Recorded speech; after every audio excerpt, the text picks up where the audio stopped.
So we're a nuclear power. We're in the world's largest and most powerful military alliance, and we have as our principal ally the world's most powerful country on the planet.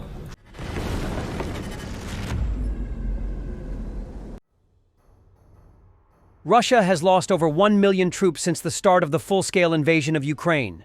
The Ukrainian General Staff reported this on June 12th. In particular, over the past day alone, the enemy lost 1,140 personnel from the invading military. According to statistics from the General Staff of the Armed Forces of Ukraine, in just the past year and a half, Russians have lost more than 628,000 troops. In total, in 2022, the Russian invaders lost 106,720 personnel, an average of 340 per day. In 2023, enemy losses amounted to 253,290 personnel, an average of 693 per day. For the year 2024, enemy losses are estimated at 430,790 personnel, which averages 1,177 per day of active combat. As of June 4, 2025, enemy losses have already exceeded 200,000 personnel.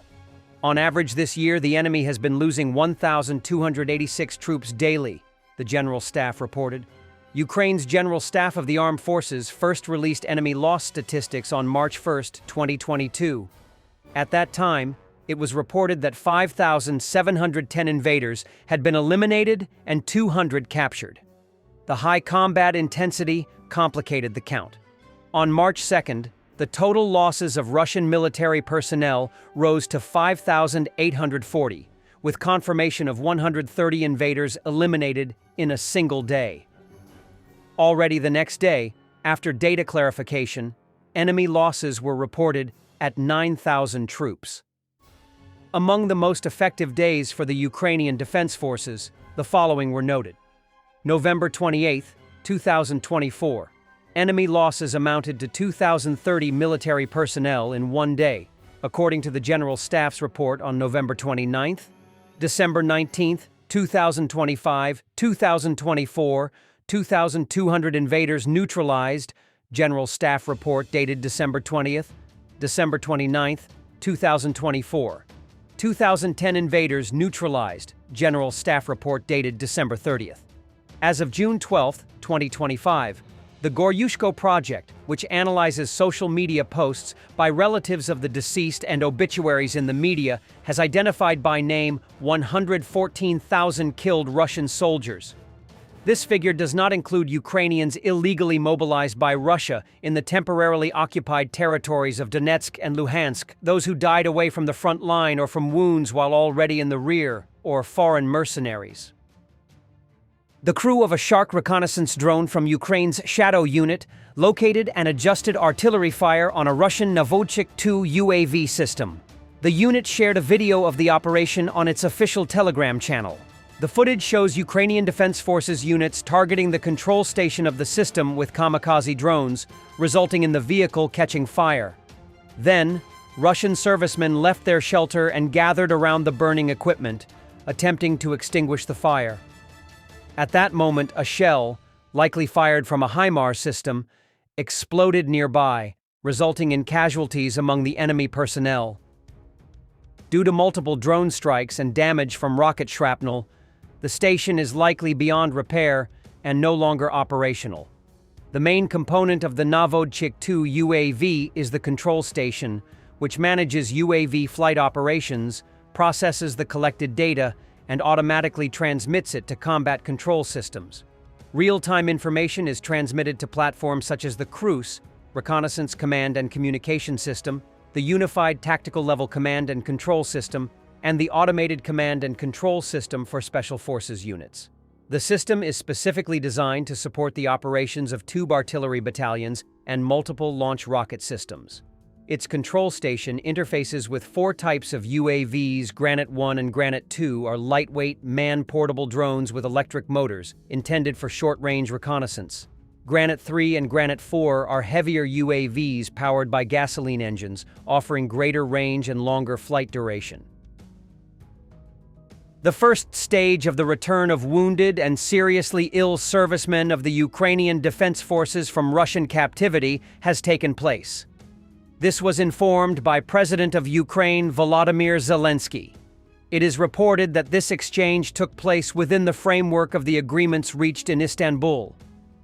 They all need immediate medical care. This is an important humanitarian act, the president said. Among the returned defenders are representatives of the Navy, Army, Air Force, TDF, USF, Border Guard, National Guard, and State Special Transport Service. Among the liberated defenders are the defenders of Mariupol, who spent more than 3 years in captivity. In addition to soldiers and non-commissioned officers were also released.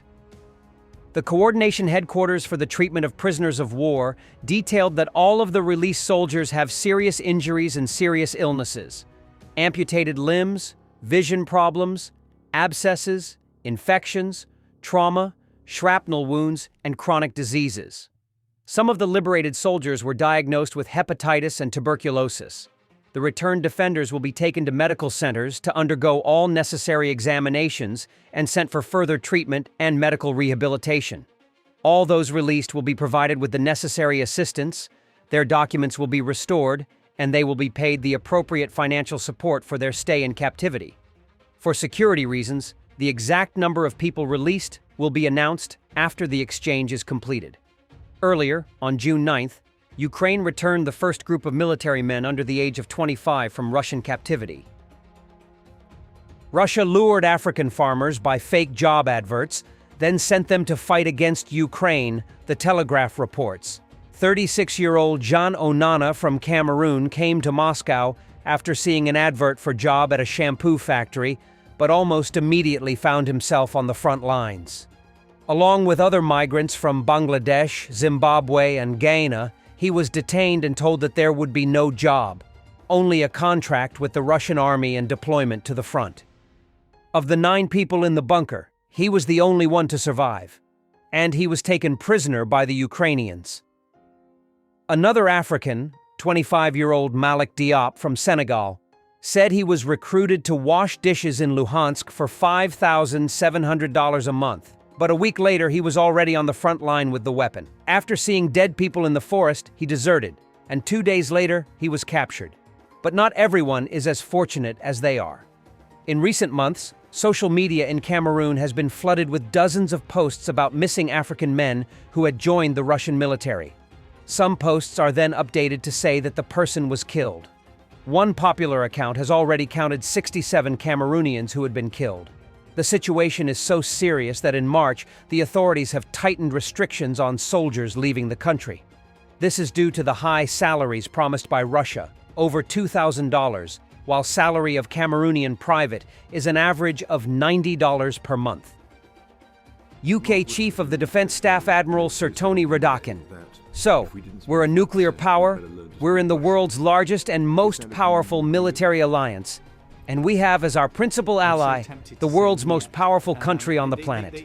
Mark Rutte, who Secretary General of NATO, said on Monday that if we didn't spend 5%, we'd better learn to speak Russian.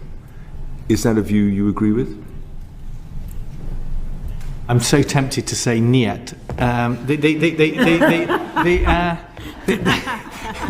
We all accept that we're in this era change. The piece that I think is so true and consistent for the UK and where we are is this security construct, which is extraordinary and we should celebrate. So we're a nuclear power. We're in the world's largest and most powerful military alliance, and we have as our principal ally the world's most powerful country on the planet. That's what keeps us safe. And that's what we need to bind to, that's what we're doing, and that's what we need to strengthen so that we don't have the concerns that we're all going to be speaking Russian. Eyes on the Middle East? The U.S. Embassy in Iraq is preparing for an emergency evacuation due to increased security risks. The State Department has authorized the departure of non-essential personnel and their families from Bahrain and Kuwait. Meanwhile, Defense Secretary Hegseth has approved voluntary departure for military families stationed across the Middle East. They're pulling our personnel out of the Middle East. It could become a dangerous place. We'll see what happens. Iran must not have nuclear weapons. We will not allow it, Trump said.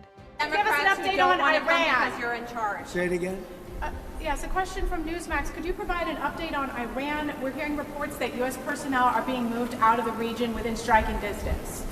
Well, they are being moved out because it could be a dangerous place, and we'll see what happens. But they are been. We've given notice to move out, and we'll see what happens. Is there anything that can be done to dial the temperature down in the region? They can't have a nuclear weapon. Very simply, they can't have a nuclear weapon. We're not going to allow that. Mr. President, a question on the musical. Donald Trump can end the war between Russia and Ukraine, but he needs to know where he stands with Vladimir Putin, Ukraine's President Volodymyr Zelenskyy said. Russia is simply lying to Trump, Zelenskyy said in a Wednesday interview with the Axel Springer Global Reporters Network, of which Politico is a member. Most heads of state and government share my opinion, and I very much hope that America sees and understands this. That is the most important thing. How you respond to that is America's decision. The leverage to end the war lies with Trump, Zelenskyy said, because Putin understands nothing but strength, and America has that strength. Referring to Trump, Zelenskyy said, "It's all in his hands. How strong the sanctions package will be depends on him. The speed with which decisions are made depends on him." Since Trump returned to the White House, he has shown little interest in pressuring Putin, but instead has squabbled with Zelenskyy, culminating in the infamous Oval Office blow-up in late February. Asked about the incident, Zelenskyy said wryly, "I don't think it brought us any closer." He added, "But that was in the past. And today, we must do everything we can to ensure that the next meeting in the Oval Office is successful for both countries."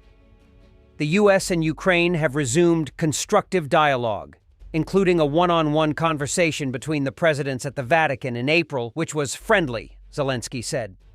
With peace negotiations in Istanbul yielding few results and Russia continuing its barrage of Ukraine, Trump signaled frustration with Putin and expressed doubts about Moscow's willingness to make peace. But after talking with Putin on the phone last week, Trump compared Ukraine and Russia to two squabbling children and claimed the deadline for imposing more sanctions on Moscow is in his brain. Asked if he thinks Trump changes his mind every day depending on whom he has spoken with on the phone, Zelenskyy replied, "I don't know." But he added, "Trump sees that the Russian side is not entirely honest about the war. Russia is not sincere." Though he acknowledged the ongoing Russian offensive on the front lines, Zelenskyy insisted, to put it mildly, they are not very successful, adding that Moscow has not achieved its aims in the war and is slowly bleeding out. Putin knows the Russian economy is suffering and is trying to buy time, Zelenskyy said. Stronger sanctions would further deplete Russia's arsenal, he said, leading to fewer attacks on Ukraine. Russia can only win if Western partners abandon Ukraine, Zelenskyy said. An American withdrawal would be a perfect scenario for Putin. At the end of the interview, when asked how often he has doubts, Zelenskyy noted that even Winston Churchill felt moments of despair when fighting Nazis in World War II. "I have no fewer doubts than anyone else in Ukraine. But the difference is that I am the president," he said.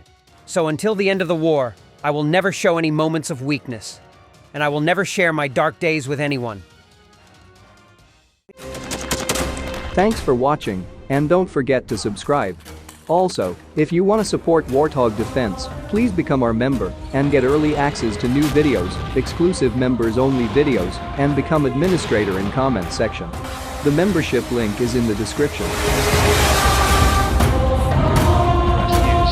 every day. We had a guy last week at 6 rescues in 6 days. You know, he's doing the job every day.